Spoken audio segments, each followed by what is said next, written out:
గాలి తెలంగాణ ప్రజలతో ఇంత భాష రాకుండా వాళ్ళు మనతో కలిసిమెలిసి ఇన్ని రోజులు ఈ పోరాట యాత్ర చేసి వాస్తవానికి మన రాష్ట్రం యొక్క ప్రభుత్వానికి కన్ను తెరిపించే యాత్ర.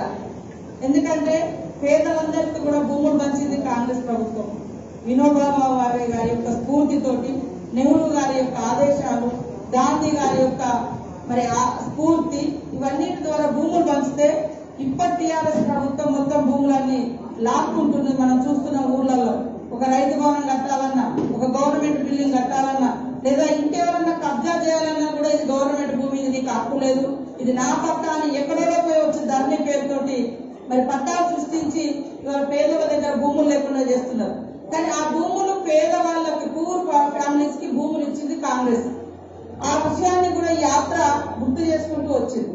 అదేవిధంగా ఆదివాసులకు, ఎస్టీలకు, గిరిజనులకు సంబంధిస్తే మరి ఆ రోజు సోనియా గాంధీ గారు తీసుకొచ్చినటువంటి అటవీ హక్కుల చట్టం మూలంగా కోర్టులు వస్తే ఈనాటి ప్రభుత్వము వాటిని కూడా లాక్కొని ట్రంచులు కొట్టి గుంతలు డిగ్స్ తో వేసి ఇబ్బంది పెడుతున్నటువంటి పరిస్థితి ఉంది. ఇవన్నింటినీ కూడా గుర్తు చేసే విధంగా 75 years భూదాన ఉద్యమ స్ఫూర్తి తర్వాత ఇప్పుడు మన సోనియా గాంధీ గారు తెచ్చినటువంటి అటవీ హక్కుల ROFR యాక్ట్, అదే విధంగా టీఆర్ఎస్ బీజేపీ ఈ రాష్ట్రాన్ని లూటీ చేస్తూ ప్రజలకు ఒక గుంట కూడా, సెంటు ల్యాండ్ కూడా లేకుండా లాక్కుంటున్నటువంటి తీరును ఎక్స్పోజ్ చేస్తూ ఈ యాత్ర కొనసాగింది. వారికి నిజంగా మనం అందరం కూడా ప్రత్యేక ధన్యవాదాలు తెలియజేస్తూ, ఈ లాస్ట్ రోజైనా నేను ఉండాలని మరి మనం వాళ్ళందరినీ సాగనంపే కార్యక్రమంలో అన్న ఉండాలని ఇక్కడికి రావడం జరిగింది.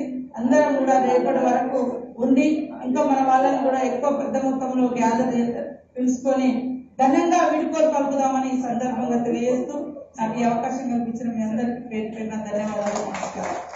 హాయ్ ఫ్రెండ్స్, మా టుడే టుమారో యూట్యూబ్ ఛానల్ చూస్తున్నందుకు చాలా థ్యాంక్స్. మరిన్ని లేటెస్ట్ వీడియోస్ కోసం వెంటనే సబ్స్క్రైబ్ చేయండి.